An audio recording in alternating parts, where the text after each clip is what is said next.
And we are live. Welcome back, everybody, to Behind the Tool Belt, episode 277. I'm your host, Cobb-Backer. Thank you for joining us on this Wednesday edition. And I don't have another special guest. You guys are stuck with me, but stay tuned, and we will be back after our short intro from our sponsors.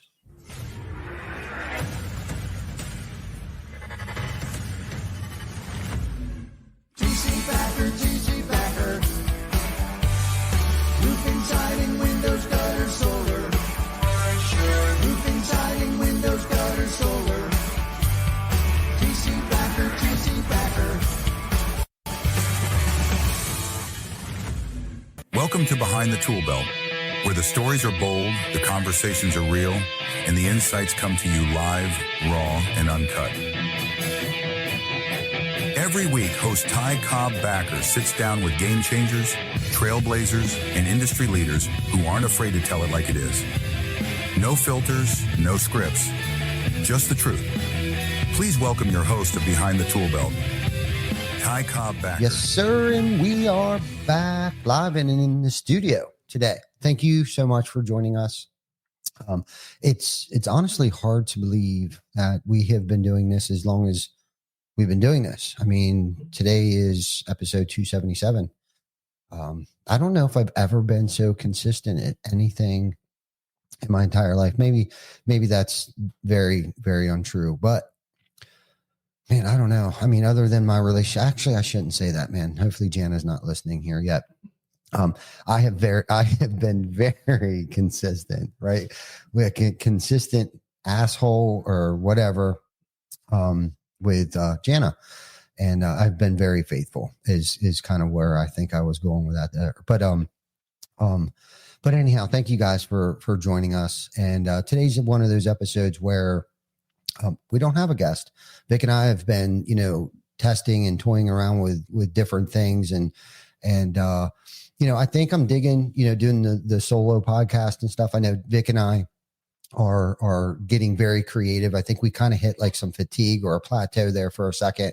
And we wanted to just try to mix things up. For those of you that have been following us for a while know that, we haven't had a guest on, about every other week or so. And I don't even know if we're going to have a guest on next week. And we're going to come up with some topics. And usually a lot of that stuff is going to pertain to like where I was, where I am now, mentally, physically, spiritually, emotionally. A lot of the stuff is just, really where I'm at and some of the turmoils and trials and tribulations and victories and wins that I would just want to really get on here and experience with, or, share my experience with people. And I see my good friend, John DeVille's on here. Thanks for joining us today, John. And thank you for the inspiration and always encouraging me in everything that we do. So thank you, John, for tuning in. And today, I got three topics that I'm going to try to touch on a little bit. And one of them is mindset. We talk about that a good bit, but I really want to unpack that a little bit and what that means to me today, right? It could mean something totally different to me next week, but where I'm at in my mental state, which is I'm in a good place. Decision fatigue and something that I've struggled with over the years too is like, how do I know that I'm working on the right thing, right? Am I wasting my time? Is this going to ever come to fruition? Should I be working on something else?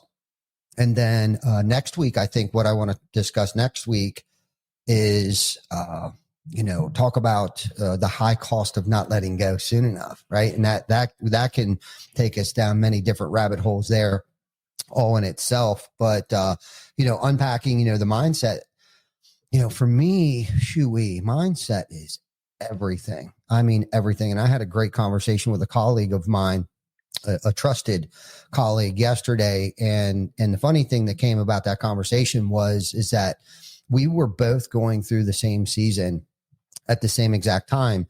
And that's the funny thing, expressing or sharing with somebody that you can trust. It's ironic how similar we are to other people. And I think a lot of times we think we're different. Nobody understands. You haven't walked in my shoes. You haven't experienced, you didn't grow up the way that I did. Your childhood wasn't the same, whatever. Right. But what's crazy is if you can find a mentor, coach, a friend, a family member, but somebody, it's got to be somebody that you can trust, right? That you can share things with. Not everybody you can share things with, but there are certain people you can share things with. And in this conversation I had yesterday, I was kind of expressing, where I was and what I'm coming out of right now. And Tony Robbins talks a lot about seasons, right? And I'm not as, as brilliant or bright as Tony is, but he's been an inspiration to me. I've listened to his stuff a lot over the years, actually. And I think it was him and Ed Milet. Ed, who was on Ed's show, and Ed interviewed him, and they were talking about different seasons that people go with. And you guys have heard me talk about, challenges and seasons and things like that. And I recently experienced a winter, and fortunately it was through the winter months that we're experiencing.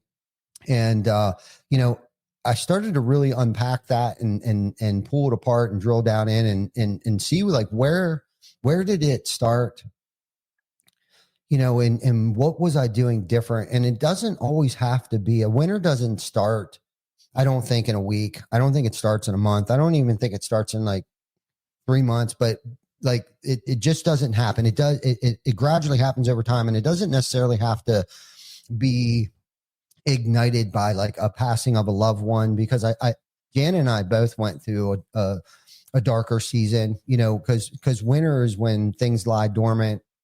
And if you think about the season, spring is where things are starting to wake up and blooms are starting to blossom and the grass is starting to get greener and the leaves are growing on the trees and stuff like that. And then it's summer, right? Summer, things are thriving, things are going, things are banging. And then fall comes, right? And we need seasons in order for things to grow and replenish and refuel and recharge and, kill off insects over the winter months. If we have a good winter, just things that we need these seasons in our life and for growing. Right. And I truly believe that. But like I was saying, I don't think it starts like one day I just wake up and I'm in a dark season. I'm in a winter. I think for me, trying to think about like unwind this a little bit, like when did I start kind of going off the rails? And it wasn't really anything in particular. It was like a series of events that have happened, that I started to kind of go down in this insecure. I started to let things bother me. I call it the snowball effect, right? Like, and what I mean by the snowball effect, not that a million snowballs were coming at me necessarily, but like, if you're standing on top of a hill and you pack a nice little snowball and stick it on the ground in the snow and you roll it down the hill, and by the time it gets to the bottom, it's this huge snowball that I feel like I got ran over by. And so I was having this conversation yesterday, and I don't want to get too intimate and too into the weeds on exactly what the conversation was about, but what it did was it weakened my courage, and my mindset was off, like where I was pulling back. And I was pulling back. I was pulling away from people. I was pulling away from individuals, places. I was pulling away, with things in business and in my personal life. And that's not me. I'm a driver. I'm a go-getter. I'm filled with confidence, and I understand what got us here won't keep us here. And I believe, I fully believe that. And that's built into my DNA. And this is probably the first time that I experienced like this pullback of certain people, places, things. And some of it had to happen, but I think I was pulling back way too much. And it was messing with my mindset and the importance of a positive mindset, because you can have a negative mindset. And I started to fall into a negative place, where, fear started to creep in and insecurity started to creep in. And like I said, it happened. It was a slow snowball effect that took place. And there was a couple of things that were eating away at me. And and I had to make some decisions and some uncomfortable decisions. And that's why I wanted to talk about mindset, decision making, the procrastination, and not making a decision is making a decision. And so the importance of keeping a positive mindset and how it will affect people, your loved ones, right? The positive and or negative, right? Like if I'm go, and I'm just a ray of sunshine as soon as I walk into the building, or am I doom and gloom, right? And I think we don't really pay attention to how much influence we have over other people's attitudes, right? And their feelings and their emotions. And, until, we actually see it in somebody else, but that wasn't the case for me. I think that's why it's taken so long for me to get my head out of my ass. And don't get me wrong. I'm going through the motions. I'm showing up. I'm suiting up. I'm there for my family. I'm there, for my team members and things like that. I'm doing the best that I can, but it's like this grind, and I'm not enjoying myself. My mindset was off, and it was starting to affect me physically. Like it was draining my energy. I didn't feel like I could keep going and going and going and going. I'm still working out. I'm still trying to do these things. I'm reading my daily affirmations and my reflection books in the morning. And I'm still, connected and but I wasn't really grounded, right? There was no intentionality or purpose. It was more fear based. Like I was doing these things out of necessity and fear. Like, oh my God, if I don't go to work today, you know what I mean? Cause I'm not one to stay home and hide under the covers. And my back started to hurt a lot. And again, I'm a procrastinator, and believe it or not, I'm also an introvert. And I definitely don't like to ask for help. Like, screw that. Like, screw going to the doctors and explaining to them. Psychologically, I'm screwed up and just don't feel well, which I haven't done that for a long time either. That's why I have good friends, because a doctor would probably lock me up if I shared half the shit that was going through my mind half the time. But my back has been hurting, and it's been hurting for a long time, to the point where it's like I didn't even realize it was hurting anymore and causing physical pain.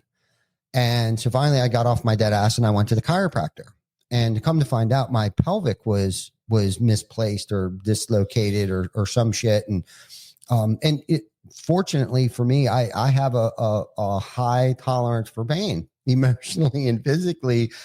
So I visited this chiropractor who was recommended to me, because I haven't been to a chiropractor in about 5 years. And and I'm kind of used to being stiff and sore and stuff because of pressure and stress and things like that. My neck gets stiff. I get lumps in my back and knots and things like that, which, I don't usually take care of on a regular basis or anything like that. But when I do, eventually it feels so much better. But my hip and my back was getting to the point where I was either having trouble falling asleep or it was waking me up. And my son Rocket recently got into golf, which allowed me to start playing golf again.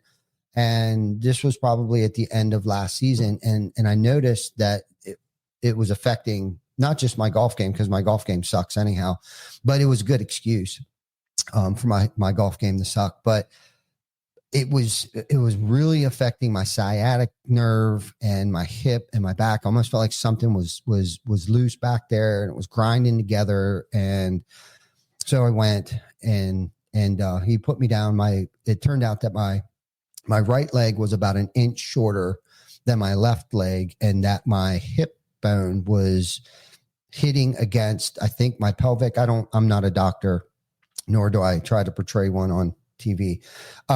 But wherever the bones were hitting together, there's no cartilage there. Like, they're not supposed to be clicking together.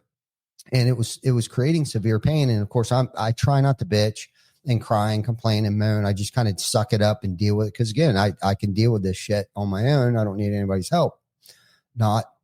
But finally he put me down. He readjusted me, and I got to go back a couple times a week for the next probably a couple months, in order to get my hip to get the muscles and everything, because the muscles started to, form and your body kind of just gets used to that position. So now he wants it to get used to the position that it's supposed to be in. And I tried this new, it's called Soft Wave, which immediately, as soon as he hit me with it, it's like this 3,335 mile per hour volts of something that's going into your joints, going into your muscle, going down to the bone, like instantaneous. Now it hurt like hell. And he said it was supposed to hurt like hell, but that's good. So anywhere it hurt is where he waved this wand. And he said, and then he told me to get off the table. And he's like, how do you feel? And I had been in pain for so long. I was experiencing like phantom pain. Like it took me about, 60 seconds to realize that like, shit, I don't think I'm not experiencing any pain. 5 years of this shit, or however many years it's been, at least 2 years that I've been experiencing. I think we pinpointed it because he asked me if I was in a car accident. I was like, no, but I did get my ass kicked on a football field a couple years ago at this retreat that I went to. And I wouldn't change a damn thing. I'd play just as hard today as I did that day when I got my ass kicked down there. And just for the record, for any of you that did see that video that my trusted friend John Stauffer posted, he created a reel that showed me getting my ass kicked about 3 or 4 times by a guy that was at least 100 pounds heavier than me. So that was unfair advantage. But point is that John was on my team and we were the oldest guys at this retreat, mind you. And we kicked their freaking asses. We kicked their ass. So that's really all that matters, is that I got my ass kicked to kick their ass. So score wise, anyhow, so long story short, went there, did this, and I'm feeling better already. I've been there twice. I get to go tonight. And so it's just, you got to take care of yourself, right? As uncomfortable as it is to ask for help, as uncomfortable it is to go to the doctors, at least for me, I think they're quacks half the time, but there's certain things that, especially as we get older, or even not even being older, that we should just take care of our body. So anyhow, getting back to how, the wrong mindset, stress, all these things can affect your body in different ways, shapes, and forms. And I think with the season that I was going through, I think that was the point, was the season that I was going through was agitating and irritating my hip and back pain even more.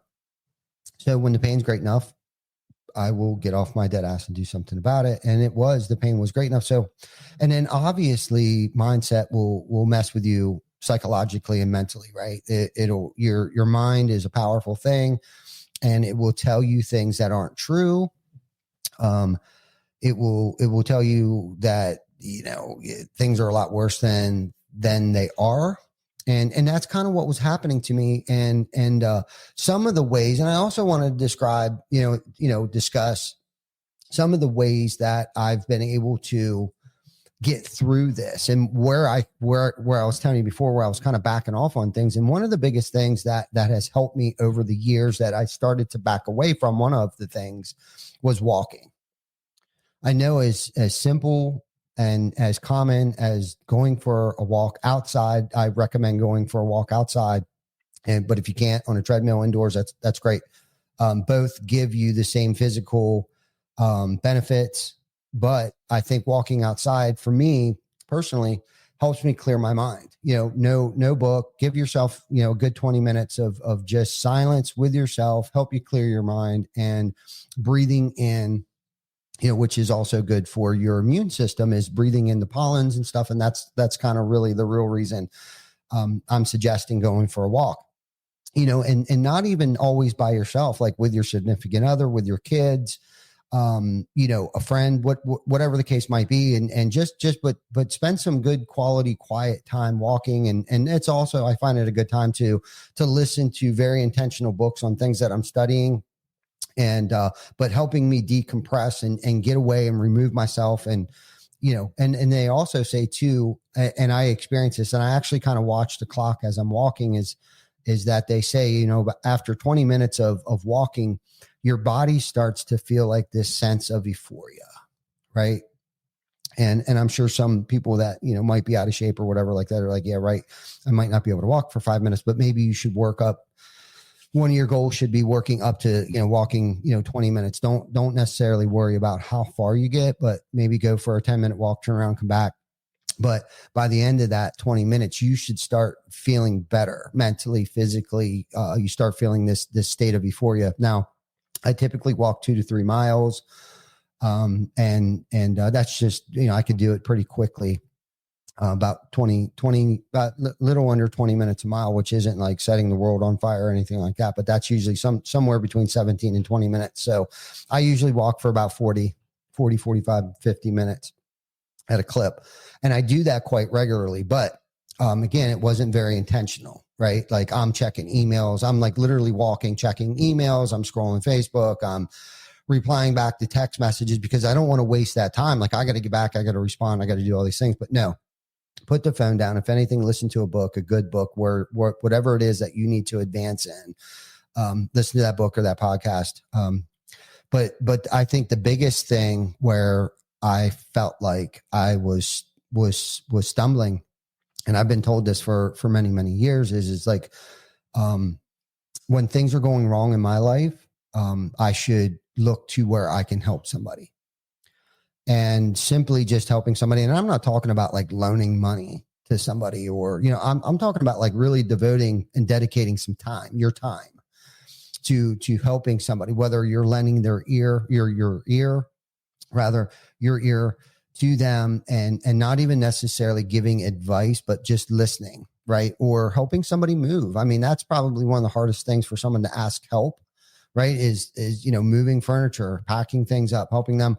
You know, how many opportunities have we avoided from actually helping and devoting, you know, dedicating our time and helping, you know, because typically when we think we're going through something and we're reaching out to other people to help them, right? And again, I'm not talking about like cash register, you know, they call it cash register honesty, but I'm going to call this like cash register helping.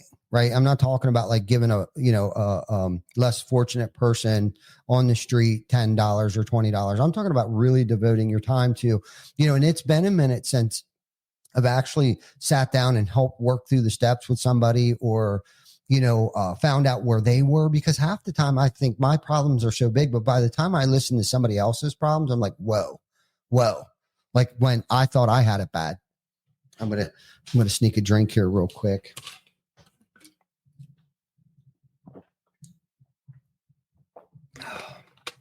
But I got to get back to devoting my time, right, and energy, right, and whatever resources that are available to me, and pouring back into people.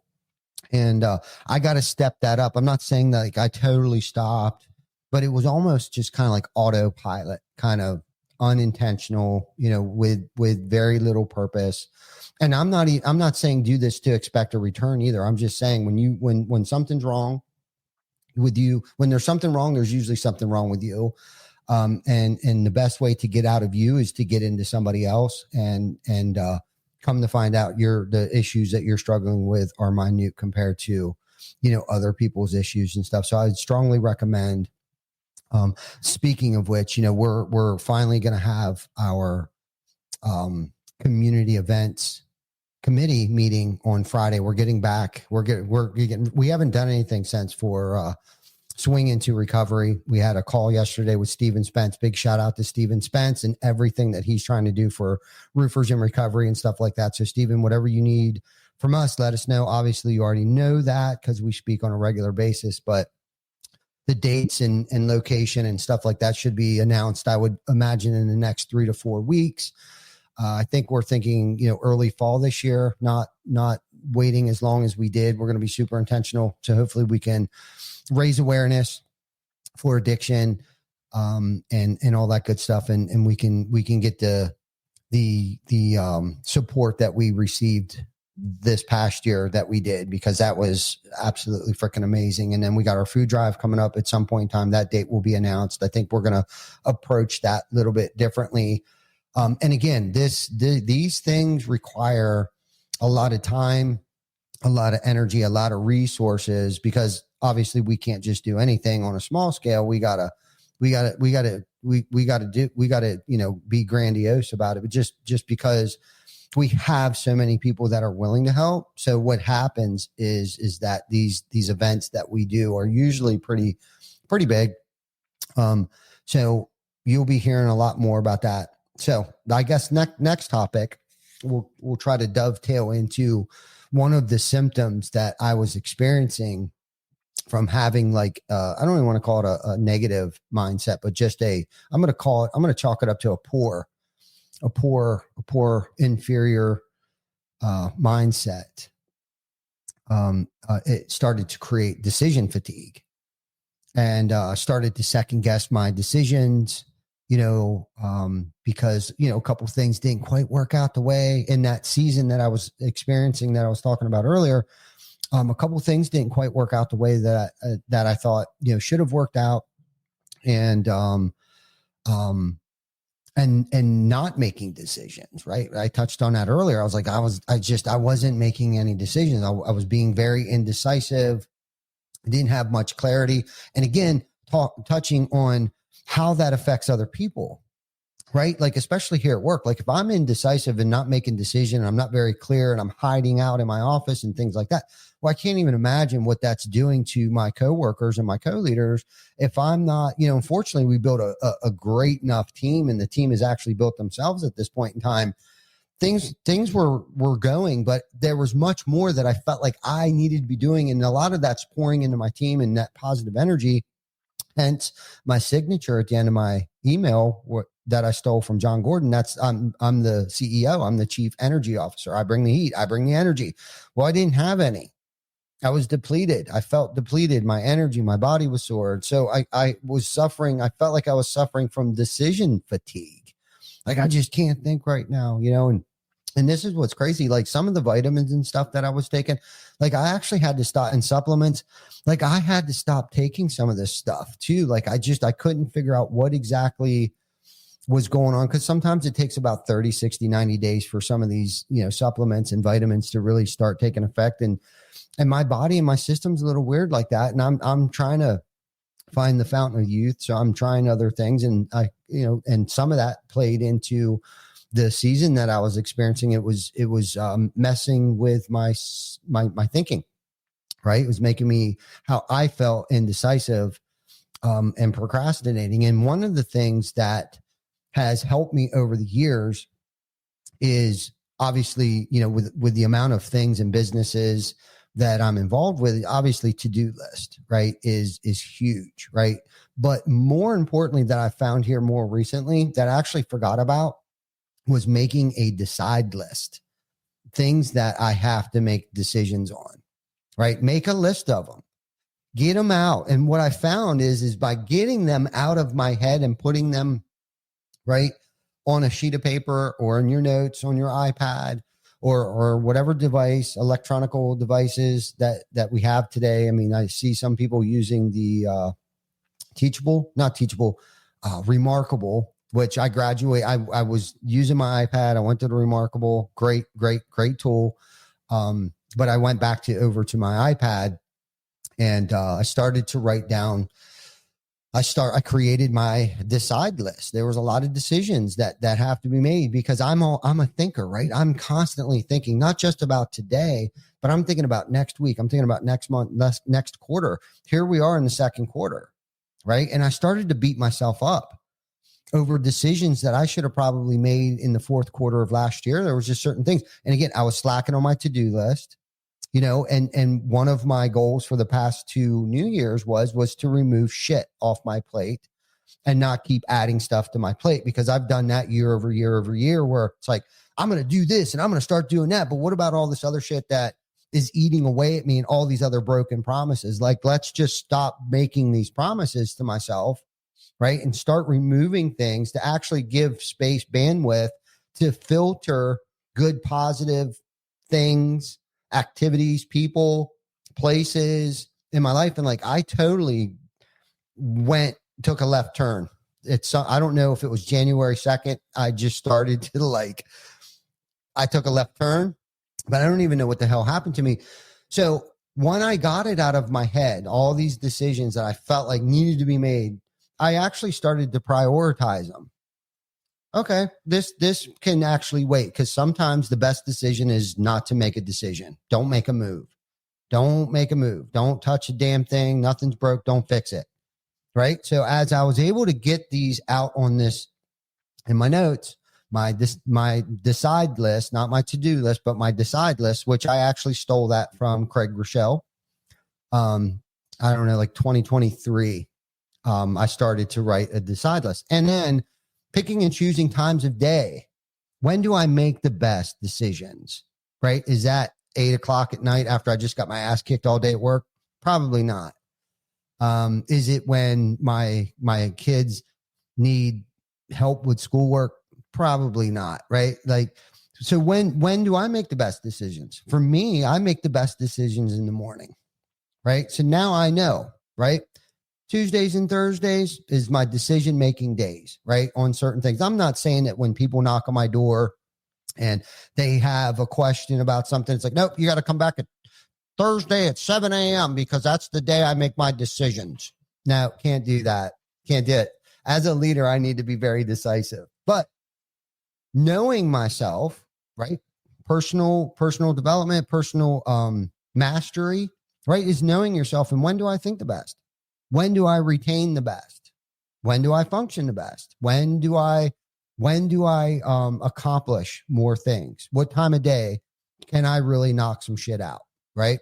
And for me, a lot of that time is in the morning, and the earlier, the better. The earlier, the better. Like this morning, I came up with these topics this morning, dude. I was just jamming. I was vibing. I got through my meditation. I did, man. And it was like, I almost like had to stop meditating this morning because I was like, boom, boom, boom, boom. Nope, get back over here. And it was like, you know what? I hurried up. I finished my meditation for the morning and I just started jamming out. I got into, and I stopped beating myself up over what time I get to the office too. So I got here probably like 10 minutes to 7. Literal, does anybody know? I've been up since 4:50 this morning. Do you know what I mean? But I've been jamming since 5:15 this morning. You know what I mean? Like just rocking out in my head. Because like I told you, I'm on the backside of this winter. Plus the weather helps. The weather finally is starting. The sun came out, the gray starting to lift and things like that. And, you know, the older I get, the more I realize too, that I suffer from seasonal depression. Not, you know, I don't necessarily suffer from depression, but getting back to the list, it frees up my brain space. It frees up my bandwidth so I can make other decisions and stop worrying about it. Cause I'm a worry wart. And, you know, I touched on, setting some time aside, you know, pick and choose what days, you know, on these major decisions, major moves, things that are going to affect, you know, people, places, things, and situations that I'm involved with. Right. And the other thing was too, that I also wanted to bring up is if there's a tough decision and I can't decide on my own, is bringing in like a trusted colleague, right? Based upon the topic, you know what I mean? Not everybody you can share everything with. And I found that out the hard way. That's why I mentioned that probably 2 or 3 times now, but trusted friend, a loved one, whatever the case might be. Like if there's just something that's like eating away at you and you can't decide what it is, get an outside perspective on it, right? Don't be afraid to ask somebody their opinion on something, because you're going to either like what they have to say or you're not going to like it, but it will definitely help you decide which way you're going to go. Because either if their idea is totally stupid and the one that you already had in the back of your mind, because this is the deal. You're going to do whatever it is that you want to do anyhow. That's just the bottom line. It's never going to be a good idea until we think it's a good idea. Bottom line, and a discussion on that. Right. And then that kind of dovetails into, how do I know I'm making the right decision, or how do I know what I'm working on is the right thing? Right. Because I've worked on things, and I actually came up with these 3 questions this morning, and I'm still unpacking this, but I think it's very important for me to share this with you guys, because, we all struggle with these things, right? But I don't hear very many people talking about this stuff where it's like, yeah, I'm a fucking head case. Sue me. Okay. I think I'm half Looney Tunes at times, but, I'm here and I'm enjoying this. I'm enjoying myself. Right. And sharing this stuff, my experiences, right? I'm not going to share something. I'm going to really try not to share something that I don't have experience with, you know, or have an opinion on something that I don't have any experience with, because that just kind of sucks and it's kind of shitty and I can't back it up. But like I said, I want to unpack this. Like, how do I know if I'm working on something? And I think that's a question I think we ask ourselves. Like, it'd be no different than, I guess, you know, if I decided to just start digging a hole in the backyard, right, with no purpose, I got a pickaxe, I got my digging bar, and I got a shovel. I'm just going to start digging a fucking hole. Right. A lot of people are going to be like, why is he digging a hole in the backyard? Quite frankly, I can't answer that question. I just start digging. The only thing that I know that it brings me joy. I just, I don't know what the end result is of this, but it's physically, I like what it does to me physically. I'm creating a sweat, and I don't know if I'm going to dig to China. So my point is that it's bringing me joy. I don't know what joy it's going to bring me, but I know today for instant gratification, because I am an instant gratification kind of guy. I want it here. I want it now. When's it coming? I've been spoiled just like everyone else by Amazon. Okay. I want that shit overnighted today. But maybe that was a bad metaphor. But my point is too, it might give me, digging this hole might give me instant gratification. But if I thought that through, it's like, okay, now I'm creating a mess in the backyard. Okay. That's going to create more work that I probably don't want to do. It's going to ruin the grass. The grass is going to die. And now I got a hole in my backyard. So I got to ask myself, it's a two-part question. The thing that I'm working on right now, is it going to bring me joy? And if I don't do this thing, will it bring me joy later? Or will it bring me pain? So yes, metaphorically, I'm enjoying and I'm digging it, man. And I'm digging this hole to China. Screw it. I'm going to dig this thing. But I have a moment of clarity, and I'm thinking to myself, I'm not going to like the end result of this.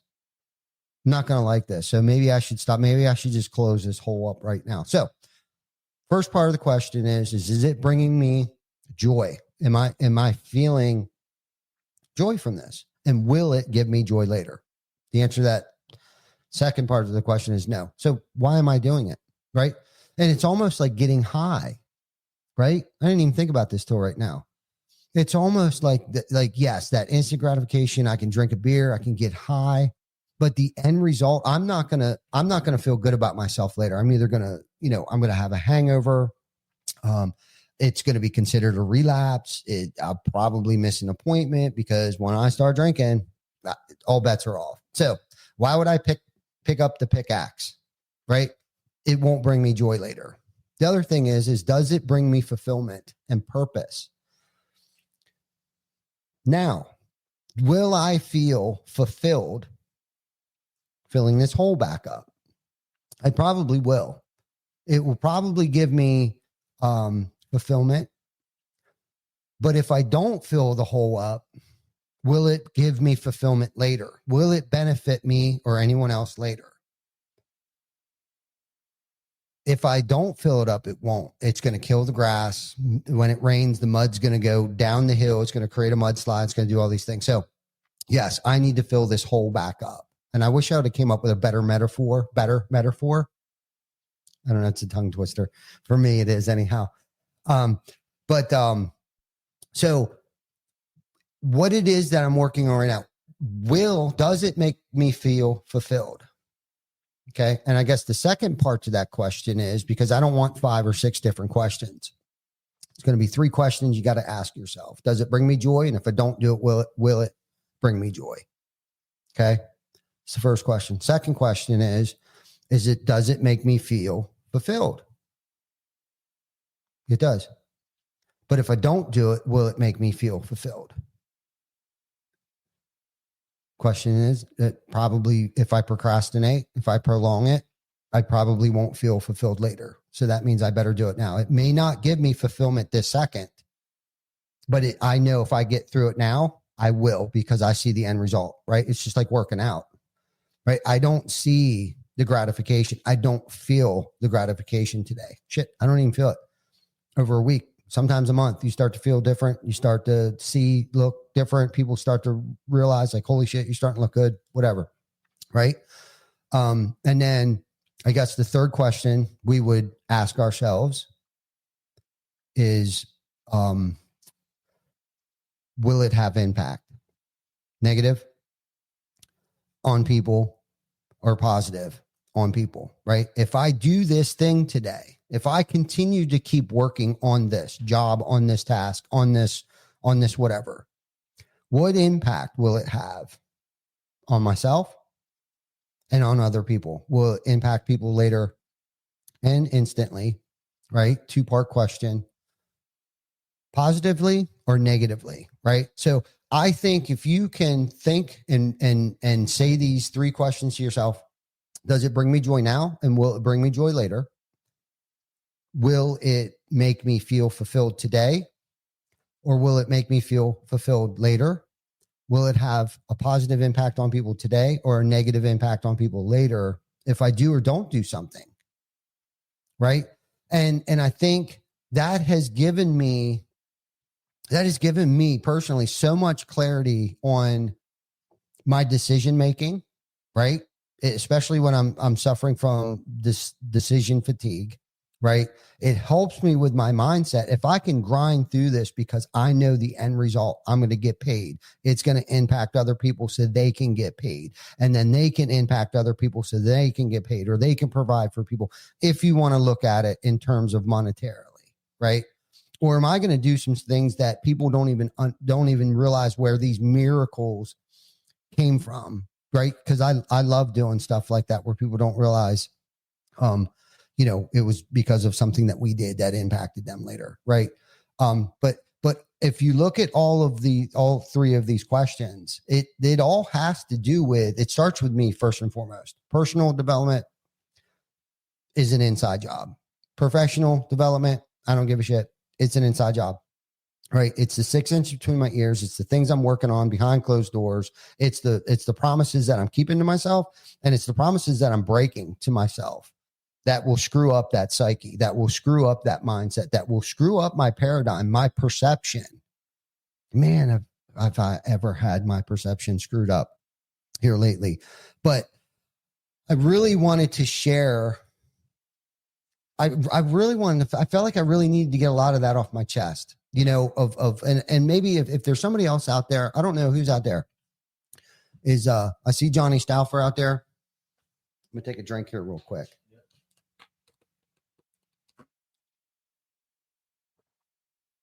I feel like there's about 12, 13, 14, 15 people out there listening right now. If anybody has any questions or want me to unpack or, unwind something a little more on the topic. What's up, John? Good to see you, buddy. And John's a good example of where I feel like I may have been influencing or impacting him over the past several months, whether he noticed it or not. I feel like, and maybe I'm giving myself entirely way too much credit for having impact over people or whatever, but I'm sure he's noticed. Let's chalk it up to noticed me being in a funk over the past several months where I haven't been very creative. And John and I and Vic, I don't want to leave you out of that circle of creativity either, but John and I, man, usually just jam out on marketing. I love marketing. I love brand. I love bringing new ideas to the table on how to market our brand and bring brand awareness. And I just feel like I've been in a dumpster when it comes to creativity. But John, just so you know, I have a lot of great ideas. I think I shared a couple with you the other day. And, and that's what I mean in terms of like affecting John. It's John's job to market and brand our company. And if I'm not bringing ideas, right, wrong, indifferent, bad ideas, whatever, to his attention, then he doesn't know where I'm at. He doesn't know what direction, right? Because I'm the driver here. I'm driving this, right? And that's the important thing. And my colleague that I was speaking with yesterday, we were speaking in terms of our family members, right? And the impact that we have on them, good and bad, because of our moods, because of our, behaviors and things and how we affect them, because misery enjoys company. And it's like, when I'm miserable, I'm not happy until you're miserable. So I'm going to go out of my way to make you miserable. Do I want to live like that today? I absolutely, positively do not want to live that way. And there's my old friend, David Bruno. David, we need to get you on the show here sooner rather than later. And also I want to talk to you about hosting another networking event or something, or at least maybe helping me start, a little networking thing here at TC Backer. which is another thing, I think, get us all out of our shell here a little bit, this winter shell that we've been in, most effectively, here me lately. And again, I see it, I've rubbed off on Vic a little bit too, you know what I mean? And that's not good. It's not good for anybody. And, so if anybody's going through a funk, it's short-term funk, long-term funk, or you just can't put your finger on what the hell is going on, open up, reach out to me anytime through Messenger, through whatever. And, I'm here. I'm here for anybody. Life is entirely too short to be miserable. But I think I ran my mouth long enough. Next week, I want to dive into, and I'm sure I'll circle back to some of these topics next week, but next week, I really want to discuss the high cost of not letting go. So if anybody's got any questions, please in the comments. If you're catching this on the replay, thank you, for joining us. But if you catch this on the replay, if you got any questions, or a topic that you'd like to hear me discuss, and if you find any value to any of this, and if you know anybody else that might find value in this, please share this with them. And if you know of anybody that might be a good guest to come on the show to talk about some deep shit, by all means, reach out to Vic, myself, John, anybody here at Cobb-Backer. Reach out to us and we'll see if we can't get you on the show. And again, if you got a topic that you want me to talk about, discuss, please don't hesitate. But until next week, you guys take care of each other and enjoy this great Pennsylvania weather. See you guys next week.